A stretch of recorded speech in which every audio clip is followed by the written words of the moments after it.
ఆంధ్రప్రదేశ్ రాజకీయాల్లో. ఉమ్, ఒక రెడ్డి ఉన్నటువంటి చోట్ల, ఇప్పుడు రెడ్లు గెలిచిన చోట్ల రెడ్లే ఎక్కువ ఉన్నారా? అదే అవును. హైయెస్ట్ బీసీ ఉంటారు, సెకండ్ ఎస్సీ ఉంటారు, తర్వాత ఎస్టీ ఉంటారు. రాయలసీమ కూడా అంతే కదా, రెడ్లు బలిజ వీళ్ళు కూడా ఉన్నారు కదా. ఆర్థికంగా ప్లస్ అక్కడ ప్రభావవంతమైన పాత్ర రెడ్లు, ఉమ్, ప్రభావవంతమైన పాత్ర. ఉమ్, అందుకని ఏ కులం వాళ్ళైనా వాళ్ళని గెలిపిస్తున్నారు.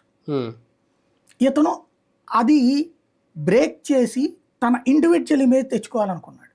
ఉమ్, రెడ్డిగా కాదు నేను సాధించింది జగన్గా, ఉమ్, రెడ్ల వలన నేను రావడం కాదు అన్నటువంటి. అంటే రెడ్లు ఎక్కడ ఉంటారులే, నా వెనకాలే ఉంటారులే వాళ్ళు, ఉమ్. వాళ్ళకు ఇంకొక ఆల్టర్నేటివ్ ఉంది. రెడ్లు చంద్రబాబు దగ్గరికి వెళ్తారా? మిగిలిన ప్రాంతాలు, మిగిలిన కులాల విషయం పక్కన పెడితే రాయలసీమలో జగన్కు తిరిగి ఉండదు అనుకునే రాయలసీమ ప్రాంతంలో కూడా